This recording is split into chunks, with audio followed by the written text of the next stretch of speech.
హీరోయిన్లకు single cinema చాలు జాతకం మారిపోవడానికి. ఇప్పుడు ఓ బ్యూటీ విషయంలో ఇదే జరుగుతోంది.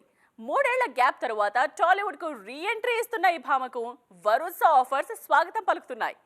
ఆల్రెడీ క్రేజీ ప్రాజెక్ట్స్ లో నటిస్తున్న ఆ హీరోయిన్ కు తాజాగా మరో బంపర్ ఆఫర్ వచ్చింది. ఇంతకీ ఎవరా లక్కీ హీరోయిన్? టాలీవుడ్ లో మెల్లగా మళ్లీ ఫామ్ లోకి వస్తున్న హీరోయిన్ ప్రియాంక మోహన్.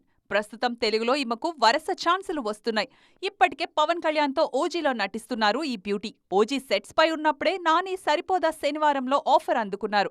ఇది హిట్ అవడంతో ప్రియాంక రేంజ్ మరింత పెరిగిపోయింది. ఇప్పుడు ఓజీ షూటింగ్ ఇప్పట్లో మొదలయ్యేలా కనిపించట్లేదు. ఈ గ్యాప్ లోనే సరిపోదా శనివారం పూర్తి చేశారు ప్రియాంక. తెలుగుతో పాటు తమిళంలోనూ ఫుల్ బిజీగా ఉన్నారు ఈ బ్యూటీ. అక్కడ జయం రవితో నటిస్తున్న బ్రదర్ దివాళీకి విడుదల కానుంది. అలాగే ధనుష్ సినిమాలో ఈమె చేసిన గోల్డెన్ స్పారో సాంగ్ యూట్యూబ్ ను షేక్ చేస్తోంది. ప్రియాంక మోహన్ కు తెలుగు నుంచి అవకాశాలు బాగానే వస్తున్నాయి. తాజాగా అనుదీప్ కేవి, విశ్వక్సేన్ సినిమాలో ఈమె పేరు ప్రముఖంగా వినిపిస్తోంది. త్వరలోనే షూటింగ్ మొదలు కానుంది. దీంతో పాటు మరో సినిమాలోనూ ప్రియాంక ఫైనల్ అయ్యారని తెలుస్తోంది. మొత్తానికి కాస్త గ్యాప్ ఇచ్చిన ఖతర్నాక్ ప్రాజెక్ట్స్ తో ఫామ్ లోకి వచ్చారు ఈ బ్యూటీ.